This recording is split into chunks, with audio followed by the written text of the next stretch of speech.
Sabe o que é curioso?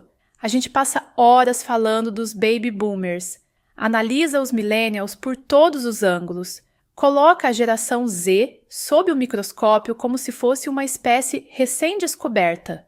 Mas bem no meio disso tudo, existe uma geração que sobrevive em silêncio, quase invisível, a geração X. Os nascidos entre 1965 e 1980. São aqueles ex-colegas de trabalho que nunca reclamavam. Os pais com um jeito às vezes distante, difícil de decifrar. As pessoas que construíram a internet, mas que não publicam o café da manhã nas redes sociais. E tem uma coisa que ninguém te conta. A psicologia dessa geração é, provavelmente, a mais mal compreendida entre todas as gerações vivas. Eles foram a maior geração de crianças que se criaram sozinhas que o Brasil já viu. Imagina comigo, é 1978 em São Paulo. Você tem 8 anos, chega da escola e encontra a porta trancada, a casa vazia. Sua mãe está na fábrica têxtil, seu pai no canteiro de obras, sem celular, sem câmera de vizinho, sem ninguém para checar se você chegou bem. Você tira a chave do bolso, abre a porta, pega alguma coisa para comer, faz o dever e espera, sozinho. Uma pesquisa publicada no American Journal of Orthopsychiatry revelou que, em 1984, cerca de 7 milhões de crianças entre 5 e 13 anos ficavam regularmente sem supervisão depois da escola. No Brasil, o cenário era o mesmo: pressão econômica, urbanização acelerada e os dois pais precisando trabalhar deixaram milhões de crianças nessa mesma situação. Uma geração inteira cresceu aprendendo que nem sempre vai ter alguém do seu lado. Aquela casa vazia não os tornou apenas independentes. Ensinou como agir por conta própria, como resolver problemas sem pedir ajuda.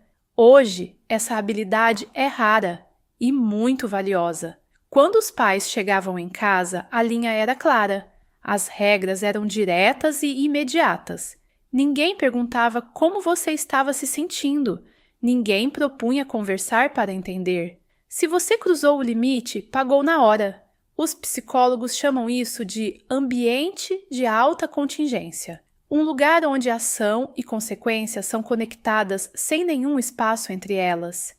O cérebro aprendia a prever resultados em tempo real. É por isso que a geração X consegue pensar 3 passos à frente de um jeito que surpreende as gerações mais novas. A geração X cresceu vendo os pais pregarem estabilidade enquanto os índices de divórcio subiam pelas costas deles. Vivenciou o caos econômico dos anos 80, o colapso do plano cruzado, as regras mudando o tempo todo. Viu pessoas dedicando anos a empresas e sendo mandadas embora numa manhã qualquer. Crianças criadas nesse contexto têm alguma chance de não desenvolver uma casca grossa? Trabalha duro, segue as regras, tudo vai dar certo, foi o que disseram. Só que as regras mudaram na frente deles. Os psicólogos chamam isso de pessimismo defensivo. A geração X chama de realismo. Eles não são cínicos no sentido mais puro da palavra. É mais como se tivessem construído uma armadura emocional. Torcem para que as coisas deem certo, mas lá no fundo sabem que o tapete pode ser puxado a qualquer momento. Porque foi exatamente isso que aconteceu ao longo de suas vidas. E isso também explica por que você os vê tão pouco nas redes sociais. Na época em que cresceram, privacidade era algo natural. Quando você errava, talvez um punhado de pessoas ficasse sabendo. E só, sem celular, sem vídeo viral, só aquela memória estranha guardada num porão ou na esquina do bairro. Para eles, serem conhecidos por poucas pessoas não é anomalia, é o estado normal das coisas. Não sentem necessidade de se mostrar ou de provar quem são. Na verdade, compartilhar a própria vida parece arriscado demais. Não é que eles não entendam a tecnologia, é que aprenderam cedo que quanto menos as pessoas sabem sobre você, mais seguro você está. A geração X usou a ironia como escudo. Faz uma piada, mantém a distância, ri antes que doe. Dá para entender de onde vem isso. Cresceram sob a sombra da Guerra Fria. Os professores falavam de guerra nuclear como se fosse uma tarde chuvosa qualquer, diante de adultos que diziam: tudo pode dar muito errado, mas não se preocupe. Eles aprenderam a carregar duas ideias contraditórias ao mesmo tempo e a se manter à distância de tudo. Mas aqui está o ponto interessante. Com tudo isso, a geração X desenvolveu uma ética de trabalho que chama a atenção até hoje. Só que não falam sobre isso, não publicam, simplesmente fazem. Que vantagem enorme! Quando enxergam um trabalho a ser feito, não precisam de aprovação, não precisam compartilhar, só executam. Essa mentalidade foi moldada por tarefas que hoje parecem de outro tempo. Distribuir jornal de manhã cedo, carregar sacola no mercado, calcular troco de cabeça quando o caixa travava.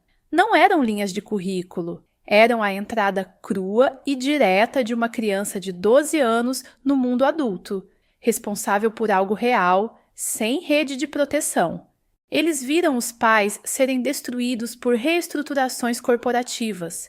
Por isso, nunca acreditaram muito em lealdade à empresa, mas confiam cegamente nas próprias competências. Não controlam se vão ser demitidos, mas controlam se, quando a demissão vier, serão a pessoa mais valiosa da sala. No centro da psicologia da geração X existe um paradoxo curioso. Eles são, ao mesmo tempo, a geração mais independente e a mais solidária em silêncio. Nunca pedem ajuda. Desde os 8 anos, resolvem tudo por conta própria. Mas, quando você precisa, eles aparecem. Sem drama, sem post, sem alarde. Simplesmente estão lá. Isso vem das amizades profundas que construíram por necessidade, na ausência dos pais.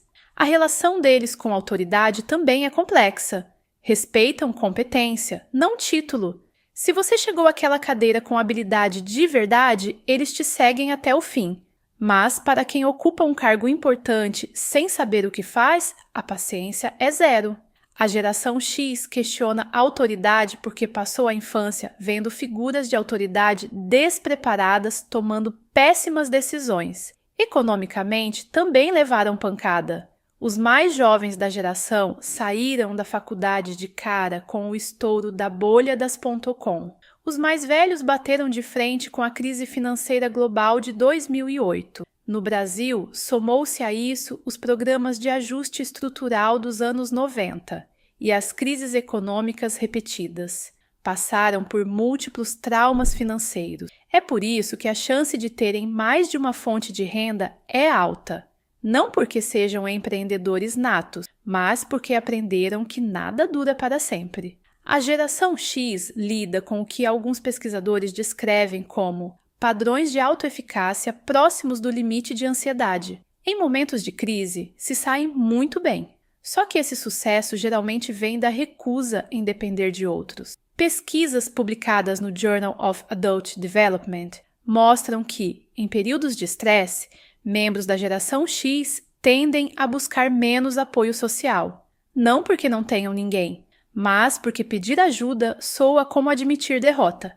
Essa autoeficácia também moldou a forma como absorvem informação. Antes da internet, o conhecimento tinha outro peso. A geração X passou horas em bibliotecas, vasculhando fichários, procurando um único livro. Havia um custo físico para aprender. Os psicólogos cognitivos chamam isso de codificação profunda. Informação que exige esforço fica gravada de forma mais duradoura na memória. Aprenderam a consertar as coisas com as próprias mãos porque não havia alternativa. Quando a corrente da bicicleta saía ou a televisão apagava, ninguém chamava técnico. Você virava essa bicicleta, punha a mão no óleo e resolvia. Isso criou uma intuição mecânica neles, a crença de que, com paciência e uma chave de fenda, dá para dominar o mundo físico. E agora eles observam os próprios filhos crescendo num mundo completamente diferente. Um mundo de pais helicóptero, vigilância constante e redes sociais documentando tudo. Deram aos filhos a atenção que nunca tiveram. Mas às vezes se preocupam se os tornaram suaves demais, dependentes demais, visíveis demais. Porque, para a geração X, ser muito visível é o mesmo que ser vulnerável. A verdade é que a geração X é talvez a última geração que entende de verdade o que significa ficar sozinha com os próprios pensamentos, se entediar, resolver problemas sem consultar ninguém. Não são superiores às outras gerações. São diferentes. Foram moldados num momento histórico único, quando o velho mundo desmoronava e o novo ainda não havia nascido. Eles são a geração ponte, e pontes não chamam muita atenção. Ficam ali, fazem o trabalho, seguram tudo junto e não esperam nada em troca. E talvez o traço mais genuinamente geração X de todos seja exatamente esse: não ligar se alguém vai notar ou não.